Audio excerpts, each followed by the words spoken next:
Women Taking the Lead, episode 80. If I let the fear of taking risks stop me, then I haven't gained anything. So I haven't learned anything. I haven't experienced anything. So I can't let that fear stop me. Hello, my name is Jody Flynn and welcome to Women Taking the Lead, where we are all about creating blasts of inspiration to help you overcome self-doubt so you can lead with confidence, integrity, and a sense of humor. Head over to womentakingthelead.com to get the solutions to your top 5 leadership challenges. Now, your future awaits, so let's get started. Hello, everyone, and thank you for joining us today. I'm here with Emi Kirschner, who helps successful, joy-driven executives and entrepreneurs take the leap into the healthy lifestyle they desire. As a board-certified holistic health coach, she unlocks the why that keeps them stuck in stress-filled lives and unhealthy eating habits. Emi's compassionate, innovative, and fun approach to coaching will harness your inner energy and transform your life. Emi, that's awesome.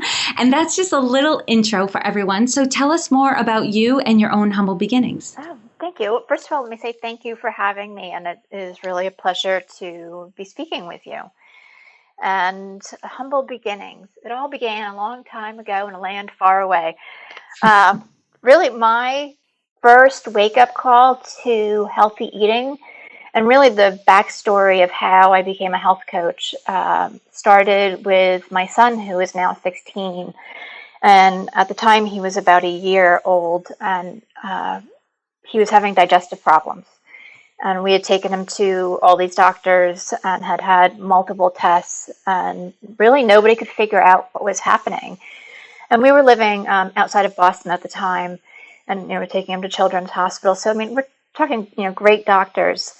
And the last pediatric gastroenterologist said, well, give him some more olive oil because we don't know what's wrong, and that will at least keep him from losing weight, and kind of, sent me on my way.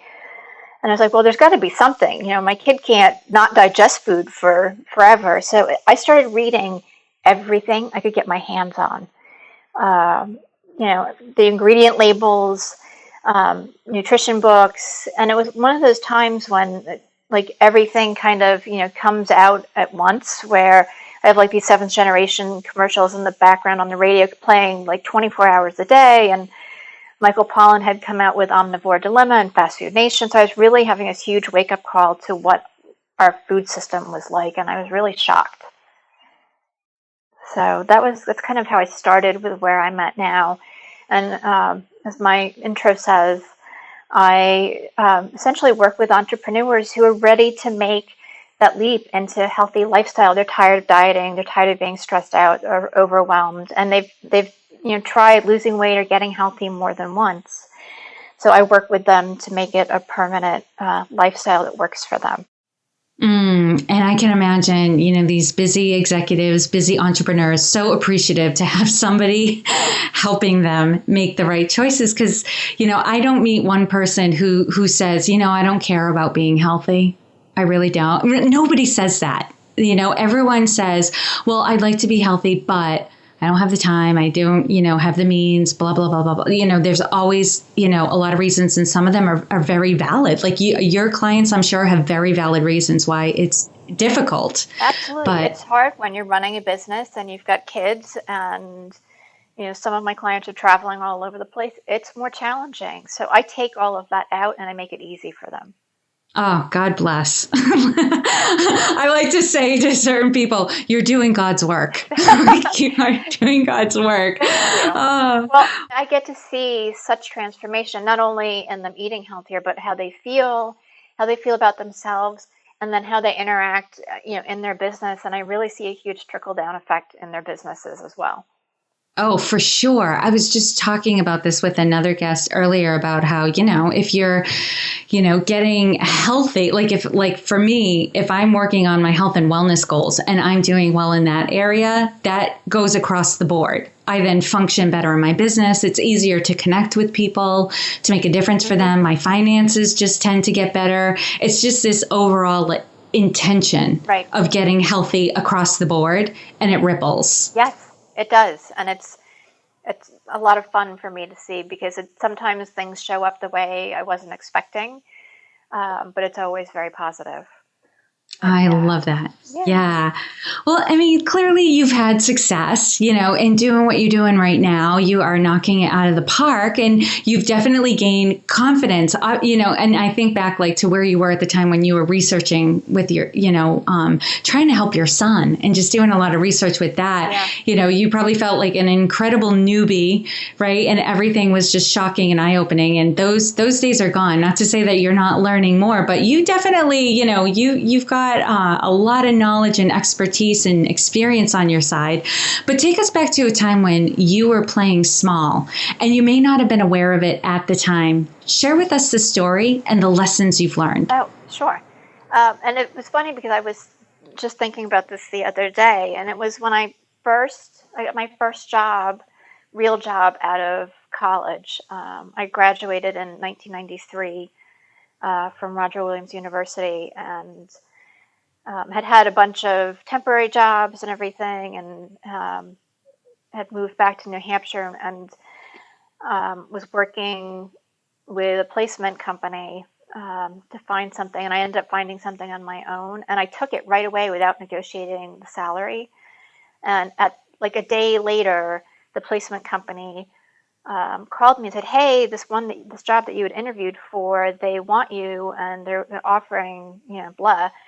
And I was like, "Oh, well, I just took this." And I was so close to, all right, check box, got job, moving on. I didn't think about my value at all as far as what I was offering and what I was bringing to the table in either position. And I look back at it now and I'm like, you silly, you should have gone back and one, renegotiated, or two, been open to, going down the path of, well, what does the second job look like? Not only from, hey, more money would have been great, but also just from the standpoint of, where am I going to be able to do the most good? Because essentially anything that I've ever done, it's all about, for me, adding value and, creating more in a positive way and doing things really well. And I didn't look at that second opportunity as closely as I should have. And I think a lot of us get in that mindset of we're just trying to check a box off, right? Or we're coming from a place of lack, or, we're not really thinking about what we bring to the table. And I really wasn't conscious of, or maybe mindful is a better word. At that time, I was in my early 20s. I wasn't mindful about what I wanted. It was just, well, get job. It wasn't career. I kind of had an idea career-wise, but I wasn't thinking through, even more long-term, or what skill set would be, good for me to develop, or what I was offering. Mm-hmm. I remember being in a job where it's like a manager's worst nightmare, like a document that had everybody's salaries on it, like got out, and somebody had it. Right. And I wasn't sure who, but it was like a company-wide thing. Well, a couple of people on my team who I hadn't hired saw it and became very disgruntled about how much they were making compared to other people. And I remember, having a one-to-one meeting, like, right, pulling them into a conference room. What's going on? What is the attitude change? Fill me in. And that's when I found out there was this document out there, and this is what they saw, and they knew that they weren't making as much money as somebody else. Right. And what came out of it was the people who were making more, they were offered the same, everyone was offered the same salary. The people who were making more negotiated during the interview process. Right. And the people who didn't negotiate were really upset. And of course, as a manager, you never, salaries are meant to be confidential. You're not supposed to know. But, it was a good opportunity to, even for myself and for them, to be like, when are we not negotiating? When are we just accepting what's offered and saying yes? Because you can always ask. Right. Somebody can say no, but you can always ask. Absolutely. And I think that's one of the things that I do now all the time. And I'll throw it out there, even, if I'm not even, if I'm buying clothes and there's a sale, I'm like, well, can I get the discount on this too? And sometimes I'll get it. Yeah. So it is, I think, we were talking about this earlier. It just ask. It doesn't hurt. Like, you're already at no, so you might get the yes. Right. I've done this coupon expired. Can I use it? Yeah. And sometimes they say yes. Yeah. And I'm like, yay! That's so great. All right, Emi, now share with us a time in your journey when you had a wake-up call. Take us back to that moment and share with us the steps you took that led to your success. Sure. I think my biggest wake-up call was when I decided to get divorced. And, for me, it was coming to terms with I have to do things for me that are good for me. And that even though I'd made this commitment, which I totally believed in, and I did not want to let go of, it wasn't working. And I don't want to say anything negative against my ex-husband. He's a great guy. He's been a good dad. So it's not that. It's more of realizing that for me to be who I needed to be, and for what was best for me and what was best for my kids and what I wanted to teach them, we couldn't stay together. And we had been in marriage counseling for over a year. And the ultimate wake-up call for me there was when the counselor said, I've been seeing you guys for a really long time and really made no progress. So you either need to start living this way together and accept it or get divorced. And I was like, oh. But without making that decision, I wouldn't be where I'm at right now. Because it took a lot of, I think, personal work and a lot of change and moving through an enormous amount of fear about what was next. Because I was working part-time, catering and some personal chefing. But I didn't have that full career at that point. This was 10 years ago. And I didn't really know what I wanted to do. And I didn't know how the bills were going to get paid. And I didn't know, what was going to happen to my kids or where I would live or anything else. There was a lot of turmoil. And I just knew through every deep, dark moment that on the other side of it, everything was going to be great. And what changed for you, through that process? It was really developing a deep understanding of who I am, what I wanted to contribute to the world, and how I wanted to lead my kids. For me, it was really about, this is what I want to be able to give my kids. I'm their guide, their leader, and it really started a whole different conversation for me with them. And we have kind of an open relationship. So I think I parent a little bit differently because I give them a lot of independence to make their decisions with guidance. And how has that impacted you as a business owner? As a business owner, I kind of run my business the way I parent. So, for instance, with my team members, everybody makes mistakes. So I try to turn that into a growth moment and a guidance place.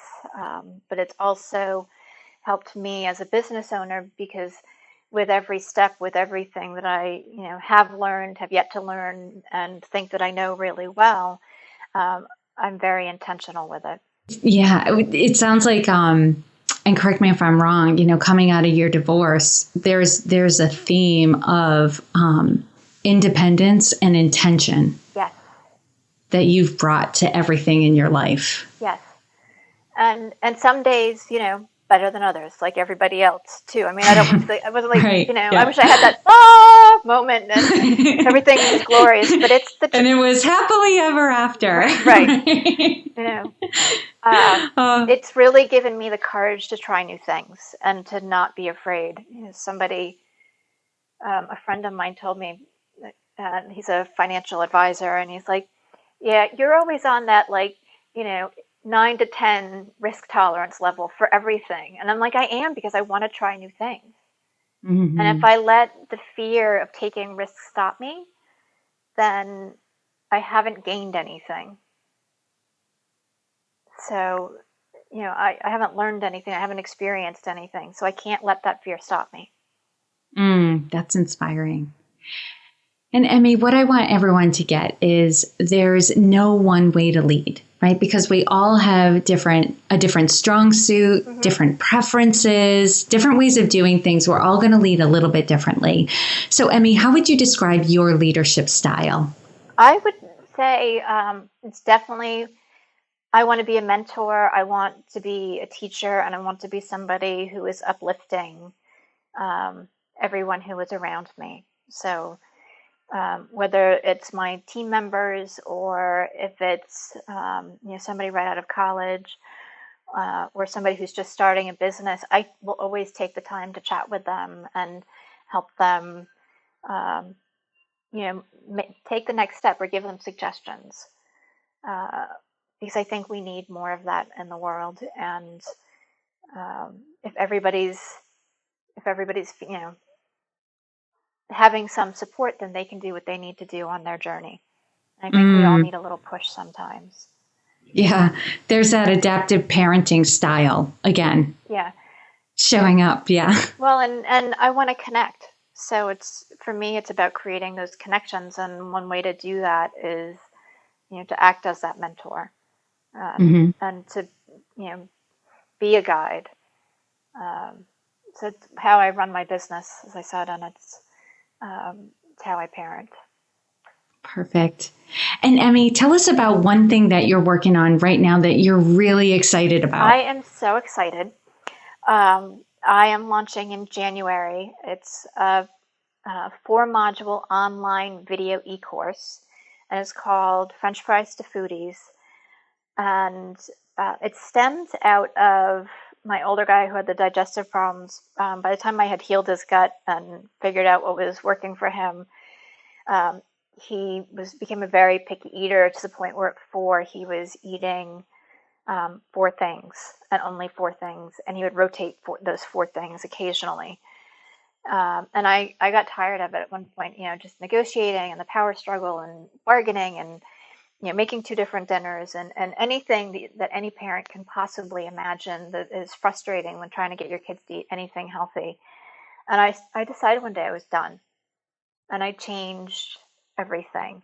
So I've created this program. It's called French Fries to Foodies, around that and the strategies that I've used and the strategies I've used with my clients when I'm working with families a little bit more too, and it works.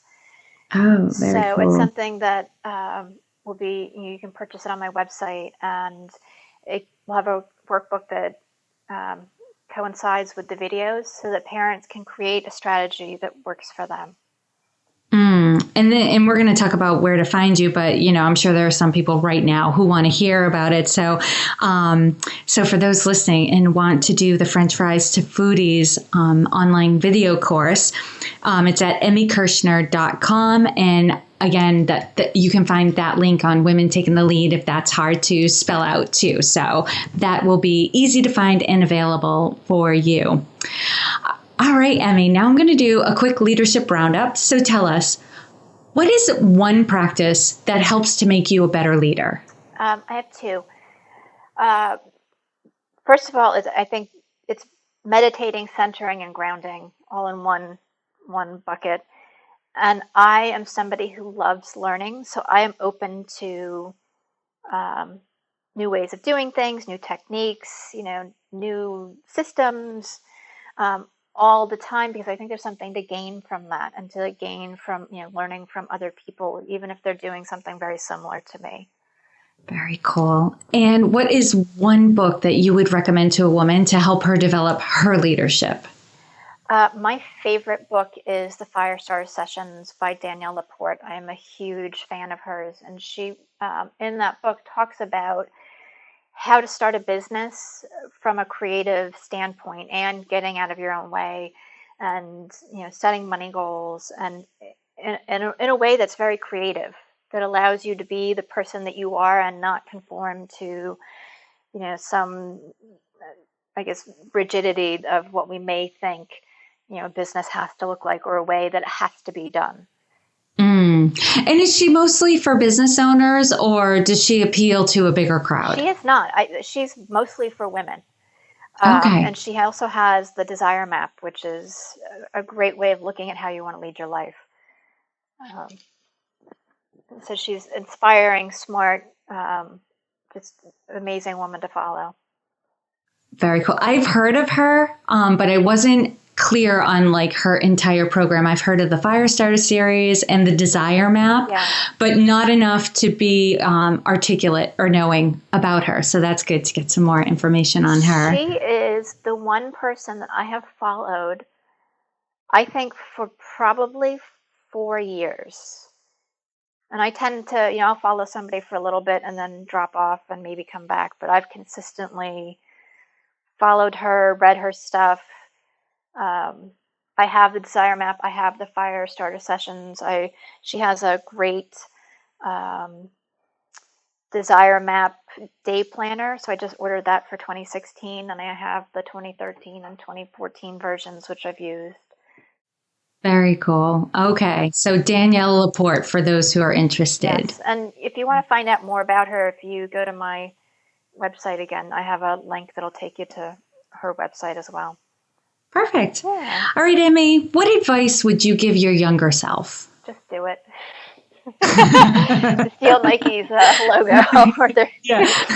Stop thinking about it. Just do it. Yeah. I'm a Taurus. I think about everything a lot. So just do it. When we have good intentions, it's all going to work out. Right. You'll figure it out along the way. Yeah. Just get started. I remember I almost started a restaurant, and I was pitching banks at the time. And the first bank, I had this, I didn't realize, but a really good, solid business plan that I'd spent forever on, and detailed to the nth degree. And I'm having, this like mini panic attack the night before I'm supposed to pitch to the first bank because I had never done it before. And I had a couple of people who were helping me with it. I'm like, no, I can't do it. I can't do it. And they're like, you can do it. And I did it. And it was scary, but it went really well. And from that aspect, I was a go. I love that. And, this follows the same theme of just ask, right? They can say no, just ask, just do it. You can fail, you can figure it out, you can overcome mistakes. That's perfect. Staying consistent with the theme. Yes, it was interesting. I was at the Pennsylvania Women's Conference last Thursday, and we were listening to John Jacobs speak, and he's the co-owner of Life is Good.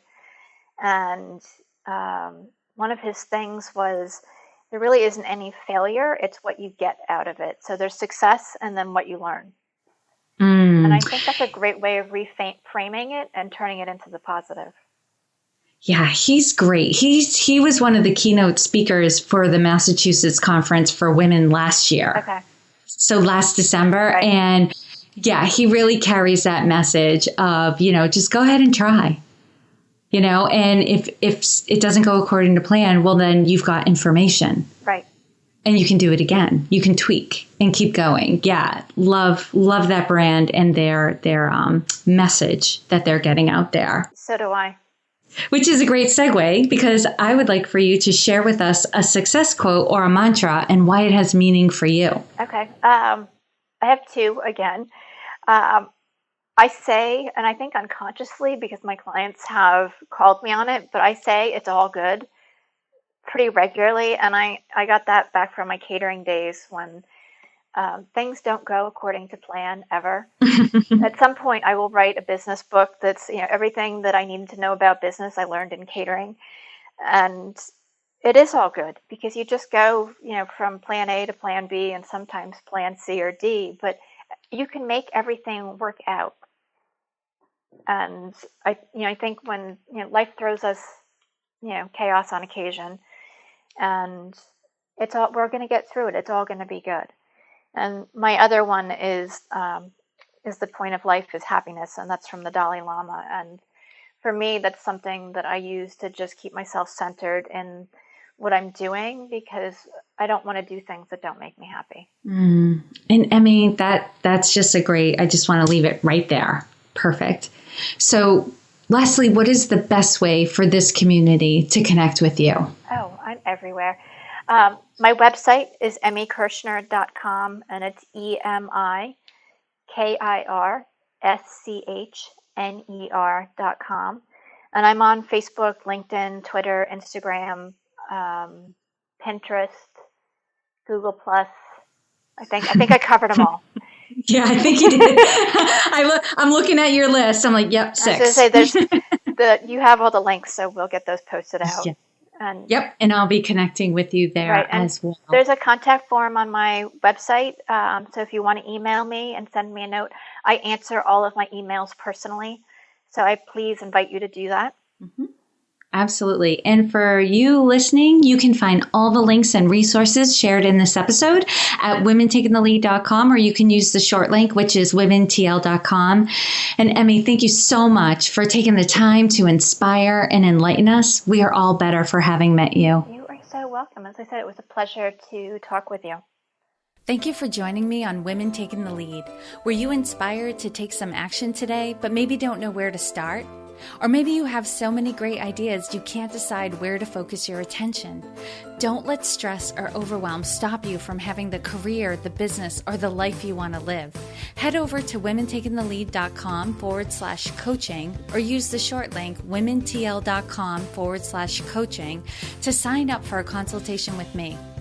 And to strengthen you on your leadership journey, I'd like to send you off with a quote from Marianne Williamson, so here goes. Our deepest fear is not that we are inadequate.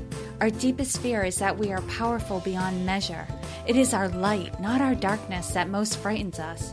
We ask ourselves, who am I to be brilliant, gorgeous, talented, fabulous?